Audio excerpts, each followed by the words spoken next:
बिहार विधानसभा चुनाव के लिए बड़े बड़े धुरंधर तैयारियां कर रहे हैं, रैलियां कर रहे हैं। अब 2025 का विधानसभा चुनाव दरवाजे पर है और इस बार का मुकाबला इतना जबरदस्त है कि हर सीट पर सांसें अटक जाएंगी।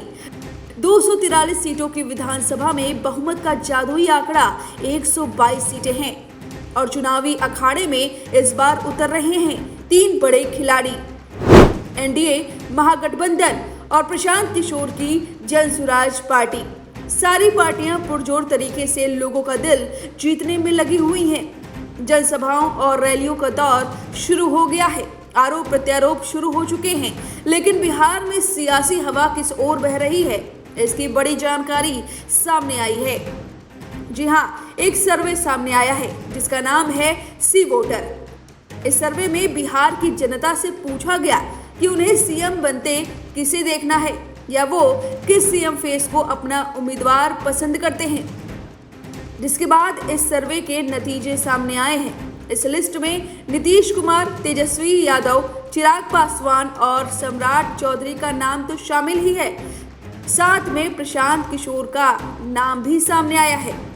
इससे पहले भी दो बड़े सर्वे हुए थे जिसमें प्रशांत किशोर की पार्टी को किंग मेकर की भूमिका में दिखाया गया था, क्योंकि अगर बहुमत का आंकड़ा महागठबंधन या एनडीए की पार्टी नहीं छू पाती है तो फिर पार्टियों की निगाहें प्रशांत किशोर पर टिकी होंगी। और पीके कई इंटरव्यू में ये बात कह चुके हैं कि उनकी पार्टी सभी 243 सीटों पर मैदान में उतरेगी, जो महागठबंधन या एनडीए के लिए वोट कटुआ की भूमिका निभा सकती है। अब चलिए सीएम चेहरे की बात करते हैं। सी सर्वे में फरवरी से सितंबर तक जनता के मूड को टटोलने की कोशिश की गई है, जिसमें जनता की पसंद बदलते भी देखा गया है और प्रशांत किशोर को बड़ी बढ़त देखी गई है। चलिए सिलसिलेवार तरीके से जानते हैं बिहार की जनता किसे अपना मुख्यमंत्री बनाना चाहती है। तो सबसे पहला नाम है सीएम नीतीश कुमार का। सी वोटर सर्वे के मुताबिक सबसे पहले फरवरी में 18% से सीएम नीतीश को लोगों ने पसंद किया है सीएम चेहरे के लिए। वहीं जून में लोगों की पसंद घट गई और आंकड़ा पहुंच गया 17%। वहीं अगस्त की बात करें तो आंकड़ा गिरते हुए 15% हो गया। हालांकि सितंबर में एक बार फिर से आंकड़ा बढ़कर 16% हो गया, यानी कि नीतीश कुमार को लेकर जनता का मूड बदलते देखा जा रहा है। वहीं मौजूदा समय में नीतीश कुमार बिहार के सीएम हैं। ऐसे में सी वोटर सर्वे में बिहार की जनता से नीतीश कुमार के कामकाज का भी ब्यौरा लिया गया, जिसके आंकड़े बेहद दिलचस्प है। फरवरी में बिहार की जनता ने 58% नीतीश कुमार के कामकाज को दिया, जून में 60% दिया, वहीं सितंबर में 61% दिया। इसका मतलब है कि भले ही नीतीश कुमार के सीएम फेस के तौर पर समर्थन में गिरावट आई हो, लेकिन उनके काम को लेकर जनता का भरोसा अब भी कायम है। अब चलिए बात करते हैं पूर्व डिप्टी सीएम तेजस्वी यादव की। फरवरी में तेजस्वी यादव को नीतीश कुमार से ज्यादा जनता ने पसंद किया है, जो कि है 41%। वहीं जून में ये आंकड़ा गिरते हुए 35% हो गया। वहीं अगस्त में आंकड़ा और भी गिर गया, 31% हो गया। हालांकि सितंबर में ये आंकड़ा एक बार फिर से बढ़ते हुए 36% हो गया। यानी राजनीतिक विश्लेषकों का मानना है कि उनकी वोट अधिकार यात्रा और बिहार अधिकार यात्रा जैसी राजनीतिक सक्रियता ने उनके ग्राफ को फिर से ऊपर किया है। तेजस्वी यादव का बढ़ता जनाधार यह भी बताता है कि बिहार की राजनीति में युवाओं और बदलाव चाहने वाली जनता का झुकाव अब भी उनके पक्ष में है। वहीं अब बात करते हैं चिराग पासवान की। फरवरी में जनता ने उन्हें 4% दिया, जून में यह आंकड़ा बढ़कर 10% हुआ, अगस्त में यह आंकड़ा फिर गिरकर 9% हुआ, फिर सितंबर में सबसे ज्यादा 10% आंकड़ा छूकर चिराग पासवान को बिहार की जनता ने चुना है। वहीं सम्राट चौधरी को फरवरी में बिहार की जनता ने 8% आंकड़ा दिया है। वहीं जून में 10%, अगस्त में 10% और सितंबर में आंकड़ा गिरकर 7% हो गया है।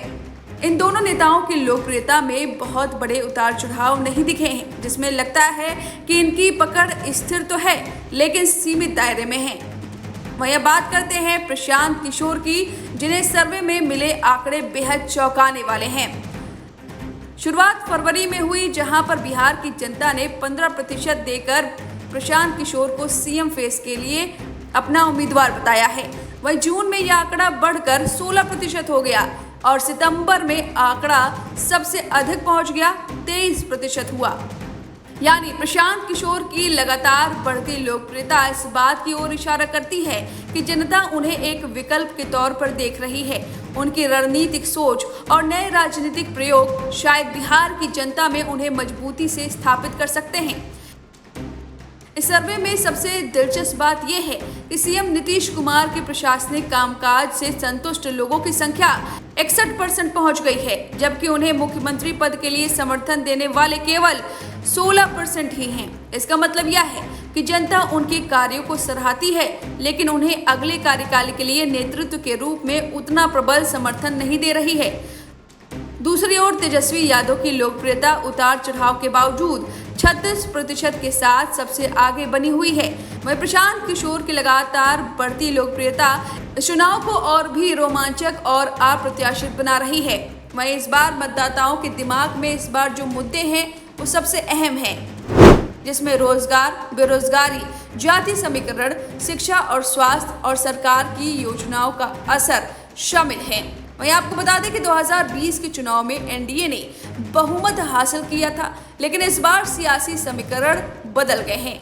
मौजूदा समय में एनडीए के पास 132 सीटें हैं, जिसमें बीजेपी की 78, जेडीयू की 45, जीतन राम मांझी की 4 सीटें हैं। वहीं महागठबंधन के पास 110 सीटें हैं, जिसमें आरजेडी के पास 75, कांग्रेस की 19 और वाम दलों की 16 सीटें हैं।